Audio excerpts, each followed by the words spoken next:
Hoping now, the controversial do-it-yourself rape kits are now outlawed in the state of Maryland.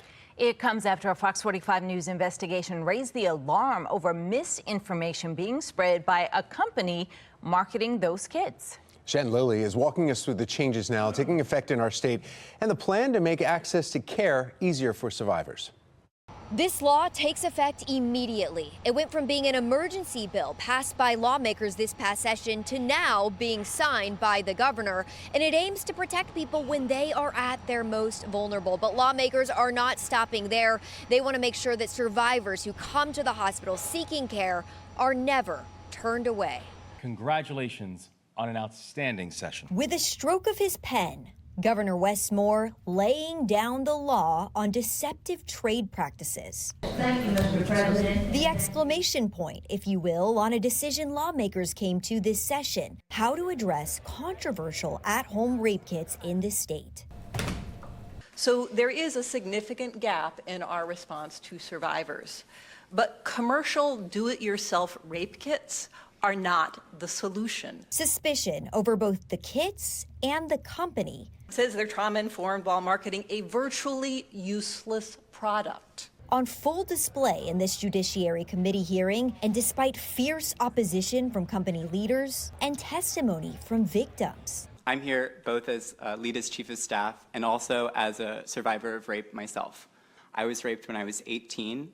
And I was a victim of the fact that there was no other option. Lawmakers still overwhelmingly passing emergency legislation to prohibit the kit's sale and distribution in this state. That's all in favor, signify by saying aye. The move makes Maryland the third in the country to outright ban the product through legislation, while many other states' attorneys have issued cease and desist. I think it's a win for sexual assault survivors. Senator Shelley Heddleman, one of the sponsors of the bill, says it was our reporting in part that raised alarm bells, calling out misinformation being spread by the company. Absolutely, no question. Last summer, we started hearing from the media. We started hearing from local health professionals, our local health departments. We started hearing from local colleges and universities. It all started in August with this email. Littered with false information about the kits and their admissibility in court, the company, Leda Health, later stopping by Fox 45 News, doubling down on those claims and giving us a look inside. It's meant and intended to be simplistic in nature. Leda Health COO Dr. Sean Bogle says the kits can empower survivors to collect DNA evidence from the comfort of their home after the crime. There's just one problem. My concern always was the admissibility in a criminal case. The kits, according to Baltimore County State's Attorney Scott Schellenberger, would likely never make it to court due to the lack of chain of custody, and they won't give you the identity of your attacker either, just whether or not there's foreign DNA found. So in a sense, what the kit does is it gives a woman who's in a very vulnerable state a false sense of security that she is doing something good for her potential case, when in fact 7 months later one of my prosecutors might have to say, sorry, we can't use it.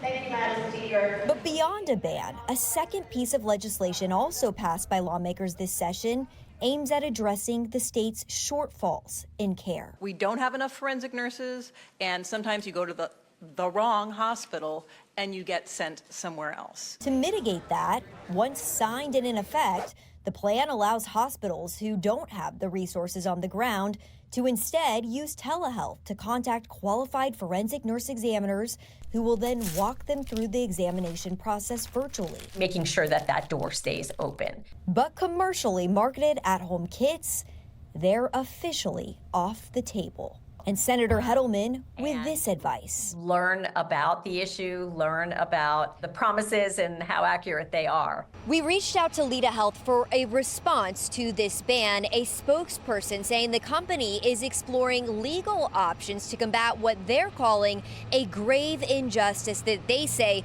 takes tools away from survivors. I'm Shannon Lilly reporting, Fox 45 News.